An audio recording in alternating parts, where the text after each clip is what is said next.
This is Jilliana Ranicar-Breese, and this is part 2 of my interview with Romany. Romany. Right, Romany. Lots of Romanies here. Tell me a bit about your background and how you got into magic. Well, Conjuring. Yeah. Well, people always ask me, did I want to be a magician? But no, because I'd never seen a magician. I didn't have a magician at a kid's party. I didn't see You mean a conjurer, don't you? Yeah. Or, someone that pulls rabbits out of hats. Yeah. So when I was growing up, my fascination was with showbiz, but with musicals, with June Kelly, with, The Wizard of Oz. Yes. And, in those days, every Saturday and Sunday, they would put on these fantastic films on the television. So with Sid Charisse and Fred Astaire and all these wonderful dancers and Busby Berkeley doing these fantastic with all the legs, films. yes. And that's what I wanted to be. Either that or a great actress or a great ballerina. So, 5 years old, 6 years old, I was just fascinated by this world of show business. So much so that my mother took me to elocution classes. In fact, first of all, she took me to ballet classes at the age of 3. And then, so I started doing ballet and tap at the age of 3. And then they took me to drama lessons at the age of 7. So I was doing, learning pieces of theatre. And every week I'd go to visit Miss Wilson. And I was taught to, sight read from a book and do drama. And so you call it sight reading? Well, if you just pick up a book and read, that's sight reading. Oh, yeah. If you've learnt it, that's performance. Yes. But for 10 years, from the age of 7 till 17, I did the LAMDA, London Board of Speech and Drama, whatever, exams. Oh. And so I had to learn Milton, Shakespeare, and I went every week. And not only that, I went to the local Brentwood Operatic Society, and I started off as a kid doing On the Good Ship Lollipop. Shirley Temple. Yeah. And then I matured into one of their dancers, and then I got parts in the panto. Now, I can't sing, but I was so enamoured of show business that I sang anyway, really out of tune. So I got singing teachers.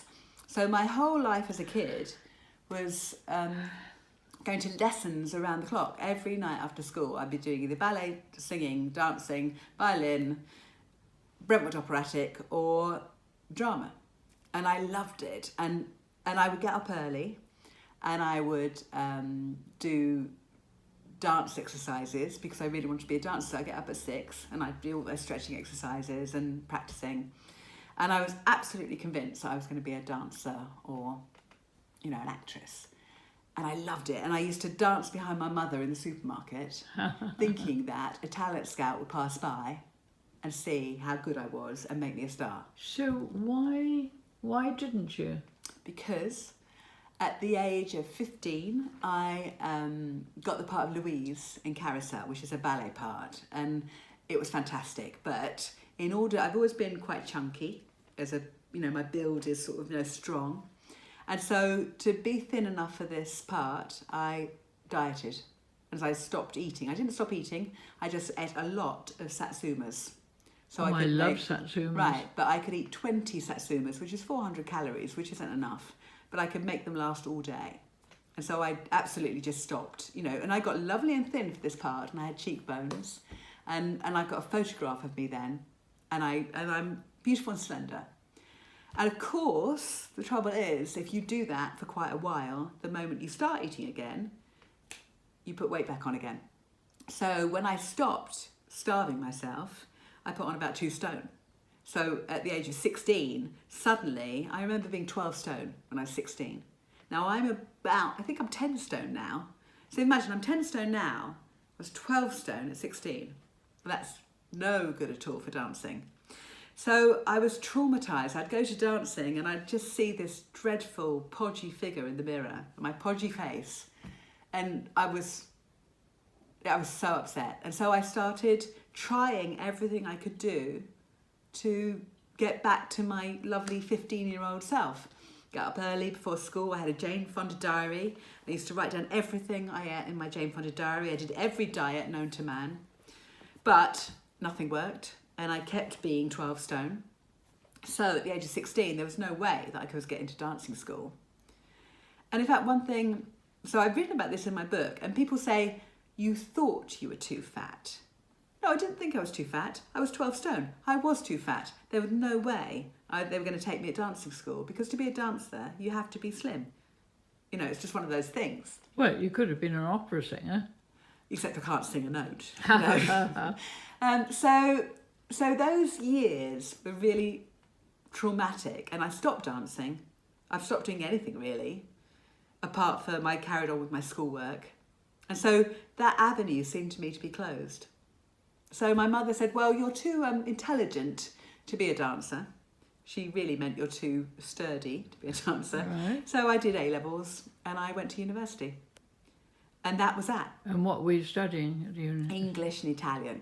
Okay. And the reason I did Italian Yes. was just because no one else wanted to do Italian. Right. So it's an easy way to get into university. Okay.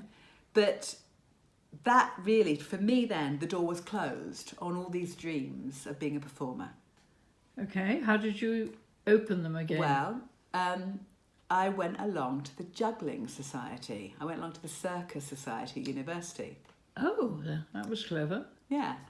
Well, what it was I went along to the drama society, first of all, and I saw all these lovies, and I realised that they put on 3 plays a year, which was 18 roles. All the people seemed to be friends with the director. I thought, oh, this is really indicative of the acting profession. I thought, I'd rather do something that's fun. So I went to the circus society, I saw a juggler, and I was like, I want to Which juggle. university was this? Manchester University. Okay. I saw a juggler juggling outside the library. And I thought that was the best You were thing hooked. ever. So I bought all my clubs from, ironically, Oddballs. Yes. And I Well, remember... they're the major Yeah. supplier, aren't And I they? remember I spent £75, which 20 years ago, more, 30 years ago, was a lot of money from my student grant. I had a big sack of clubs and balls and rings. And I spent more time learning juggling than I did studying Italian. And I practiced and practiced and practiced, and I got to be an all right juggler. And so when I went to Italy in my year out, I kept practicing juggling. And I went to the Venice Carnival, and I saw a professional group of entertainers, jugglers. And I thought that it was the best thing ever, and I thought that's what I want to be. In fact, I didn't think that's what I want to be, because I was going to have a corporate career by that time. But I thought I'd like to do a show. So I put together a show. And in my holiday, I went around Italy and Germany doing a juggling show. Probably a very bad juggling show. You mean busking? Yeah. Oh, wonderful. Yeah. And living, I mean, literally... Were you influenced by the film La Strada? Yeah. We had the music from Fellini. Yeah, yeah. From The Clowns. Nina Roti. Not Nina Roti. Yeah. That was the film music we used.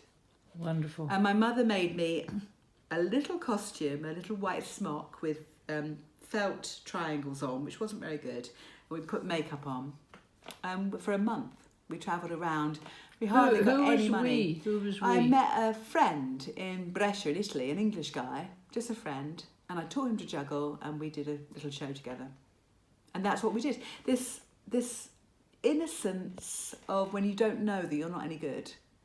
And no one says, well, you can't do that because you're not any good. We just thought, oh, and off we went. But at the end of the summer, I was going back to university. And then I got a proper job with British Telecom. And that was that. And that was your downfall. Yeah, yeah. Well, at British Telecom, I was on a really good salary because I was a graduate on the fast track system. Was this in London? Yeah. So they'd only picked 30 graduates, and we were going to be in sales and marketing, and they gave us a really good salary and a company car, and gave us 6 months training in sales and marketing, and then put me in a office in Covent Garden, where I went out every lunchtime and watched the street performers. But again, I never thought I could do it. It was like the door had been shut. But I discovered a place called Circus Space, where I went, and it was an evening classes, and I learned whip cracking, juggling, more juggling, stilt walking, belly dancing. And so I started to train. And so I was in the daytime, British Telecom, and in the evenings and weekends, I started stilt walking and becoming a performer. And that changed your life. Yeah. Well, we'll continue that in part 3. Thank you very much.